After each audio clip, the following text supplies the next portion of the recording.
What is going on, guys, with the 4th of July quickly approaching? I did a previous video showing you how to do mortar racks to improve your backyard fireworks show. With this video, I want to talk more about fusing. Fusing is very important in your finales. Also, if you don't want to be out there lighting each individual one within your show while everything else is going off around you, fusing is the best way to go. So first, I'm going to show you a couple different types of fuses. The green fuse I'm holding in my hand. You can buy these at almost any firework tent. These are called safety fuses. The green fuses burn about 27 seconds for 1 foot in length. So these are very slow. These will add some delay if you cut some small sections. You can use different speeds of fuses, but if you want to delay, you can always add that in with it. Some other types of fuses I have are, I have a pink fuse here, which I don't know if you can see that very well. This burns 10 seconds a foot, so this is a little bit faster. I also have some yellow fuse, which burns 4 to 5 seconds a foot, which is a little bit faster than that. I have some more yellow fuse, a different type. This stuff is actually from Pyro Boom, and it burns 1 second in a foot. And then my fast fuse in my video that I showed earlier, I talked about fusing together my finale racks and my Roman candle rack with some quick fuse to make them go off all at the same time. This white fuse here is that fast fuse, and you can find it at Pyro Boom. You can find it anywhere really. This stuff burns 0.17 to 0.22 seconds per foot in length, which is very fast. I've messed around and thought I could time it, try it, and cutting a foot section of it, I didn't even have time to hit the start button on the timer. So also with my show, with the fuses, there's 2 different ways you can do this. You can fuse them together. The first way is simply just masking tape. You can tape them together with masking tape. Masking tape burns off when the flame gets there. Works just fine. I've also got fancy when I got on Pyro Boom to find these little T-clips. And these little T-clips are actually called Firework Junction. $10 for 50 of them. They just come in a bag of these clips with instructions on how to do it. I'm going to show you how to do it. So I've actually cut some fuse here to show you the different ways to fuse up. This is how your junction is going to look at the end, and this is how your masking tape is going to look at the end. One quick thing to note: when you come to fusing fireworks, a lot of people, and I see this from professionals as well, is they want to cut this fuse with scissors. Well, the problem with scissors is when you close your pair of scissors, when you close your scissors, they overlap, which causes that friction. And when it closes together, it pinches that fuse in between those blades, causing that friction, there's a chance that this fuse will ignite. And if you're down the line and fusing up all your fireworks together, and you're at the very end, you're doing your last firework, and you go to cut that fuse at the end, and it happens to spark it, there's no stopping all your fireworks from going off prematurely. I use angle cutters, wire cutters. They come together, they don't overlap, so you don't get that friction there. Another thing when you're when you're fusing together, a little trick is instead of cutting it straight, if you angle it to get an angle on your fuse, it typically likes the light better. So first thing I'll show you are these clips.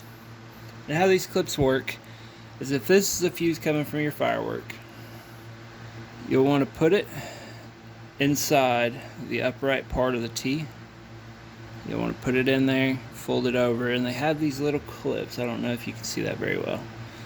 That actually, you got to fold it over and lock it into place. It keeps that fuse from going anywhere.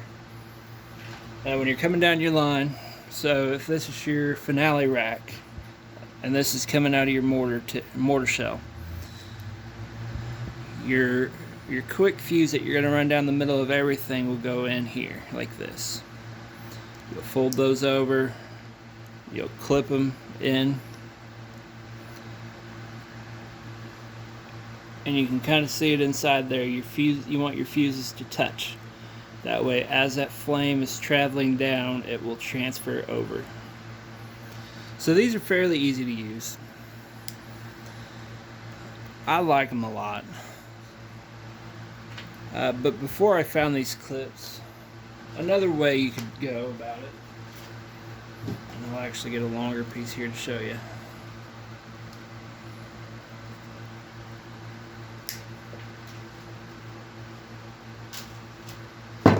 So before I found these fancy little tools, another way to do it is to actually use masking tape on it. The important thing to remember when you're doing masking tape on these is, if my flame is traveling from this direction burning down the fuse, I want the end of my fuse from my firework pointed in the direction of the flame. I don't want it pointed away from the flame, because it's less likely to catch. If you overlap it pointing towards the flame, and you come in here, you just tear off a piece of masking tape, overlap the end, fold it over, and you wrap it fairly excuse me. If you wrap it fairly tight, it'll hold, and it will still allow that flame to travel under the tape and allow it to catch. Another thing that I like to do excuse me, all the dust. Another thing I like to do after I wire up my fireworks, another important tool in your arsenal is going to be aluminum foil. You may ask, well, what's the aluminum foil for? So I'm going to go back and I'm going to use one of the mortar racks I built in the previous video. So after you wire this up, I like to use aluminum foil. I stretch it over. My fuses will stick out, or will stick under here, but the tops are covered with foil. This is a trick I learned from a couple of professionals.